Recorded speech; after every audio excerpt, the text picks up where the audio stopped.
மகிழ்ச்சியும் நன்றி உணர்வும் எப்பொழுதும் உள்ளத்தில் நிறைந்திருப்பதால் எல்லா வளங்களையும் பெற்று நலமுடன் வாழ்ந்து கொண்டிருக்கும் நேயர்கள் அனைவருக்கும் எங்கள் அன்பும் பணிவும் நிறைந்த வணக்கங்கள். வன விலங்குகளுக்கு தயவு செய்து தின்பண்டங்களை கொடுக்காதீர்கள்.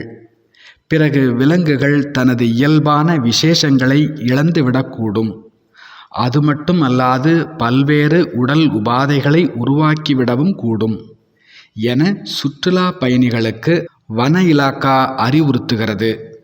சுதந்திரமாக தாவித் திரியும் குரங்குகள் சில இடங்களில் சாலையோரமாக பிச்சைக்காரர்களைப் போல ஏக்கத்தோடு அமர்ந்திருக்கின்றன. யாரும் எதுவும் கொடுக்கவில்லை எனில் வழிப்பறி கொள்ளையர்களாகவும் மாறிவிடுகின்றன. அசைவமாக மாறிய மான்கள் என்று ஒரு பத்திரிகையில் கட்டுரை ஒன்று வெளியாகியிருந்தது. அசைவ உணவு சாப்பிட்டு கொண்டிருந்த பயணிகளை விரட்டிவிட்டு 2 மான்கள் அந்த அசைவ உணவை சாப்பிட்டதை வருத்தத்தோடு எழுத்தாளர் ஒருவர் எழுதியிருந்தார்.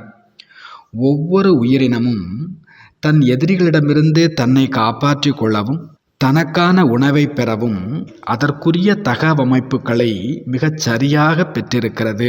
உதவி, கருணை, அன்பு என்ற பெயரில் நாம் கொடுக்கும் உணவுகள் விலங்குகளை சோம்பேறியாக ஆக்கிவிடுவதோடு அதிக எடை கொண்டதாகவும் மாற்றிவிடுகிறது. பிறகு தன் எதிரிகளிடமிருந்து தன்னை காப்பாற்றிக் கொள்ள முடியாமலும் போய்விடுகிறது.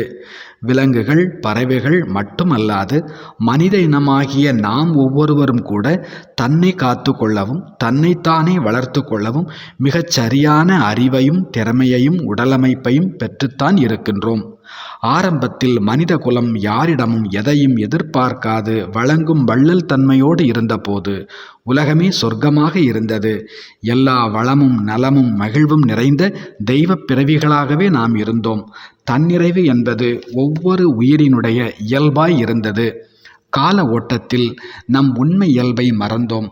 வனவிலங்குகள் சுற்றுலா பயணிகளுக்காக காத்திருப்பது போல யார் அன்பு தருவார், யார் நிம்மதியை தருவார், யார் மகிழ்ச்சியை தருவார், யார் மரியாதையை தருவார், யார் பாராட்டு தருவார் என அநேக எதிர்பார்ப்புகளை வளர்த்து கொண்டே இருக்கின்றோம்.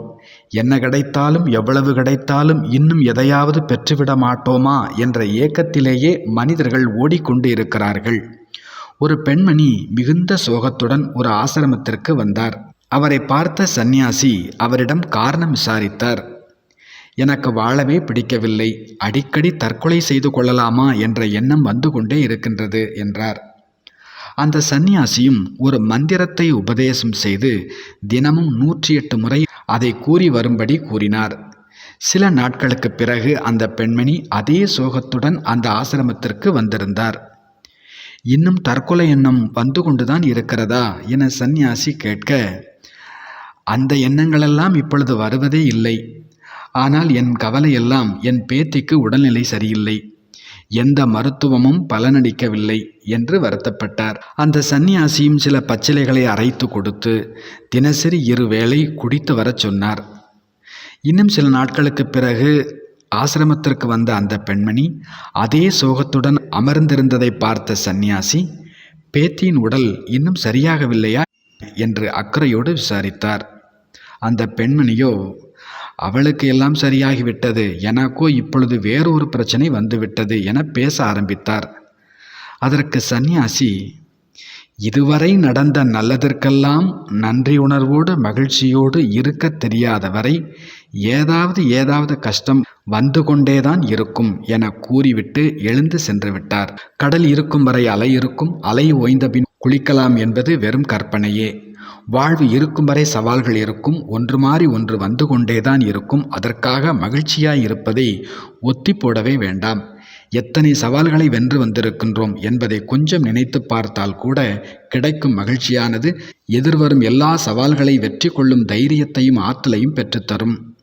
அது இல்லையே, இது இல்லையே, அதை யார் தருவார், இதை யார் தருவார் என எதற்காகவும் யாருக்காகவும் காத்திருப்பவர்களாக இருக்க வேண்டாம். இப்பொழுது இங்கு என்ன தேவையோ அவை அனைத்தும் நம்மிடம் உள்ளது. உலகில் யாரிடமும் இல்லாத எத்தனையோ சிறப்புகள் நம்மிடம் இருக்கும் பொழுது ஏதோ ஒன்றிற்காக யாரோ ஒருவரை எதிர்பார்த்து கொண்டிருப்பது என்பது அந்த வன விலங்குகள் தன் திறமையை மறந்து பயணிகளிடம் எதிர்பார்த்து கொண்டிருப்பது போலத்தான். நமக்கானது நம்மிடமே உள்ளது, நம்மிடம் மட்டுமே உள்ளது. இந்த உண்மையை மட்டும் நீங்கள் புரிந்து கொண்டால் உங்களைப் போல மகிழ்ச்சியானவர், உங்களைப் போல செழிப்பானவர் இந்த உலகில் வேறு யாரும் இருக்க மாட்டார்கள். அப்படி ஒரு சிறந்த பரிபூர்ணமான அற்புதமான படைப்பு நீங்கள் உலகிற்கு கொடுப்பதற்காக பிறந்தவர்கள். உங்கள் இருப்பு, உங்களுடைய பிரசன்ஸ் இந்த உலகை மேலும் அர்த்தமுள்ளதாகவும் அழகானதாகவும் ஆக்கி கொண்டிருக்கிறது என்பதை ஒருபோதும் மறவாதீர்கள். நல்லது. நன்றி. வணக்கம்.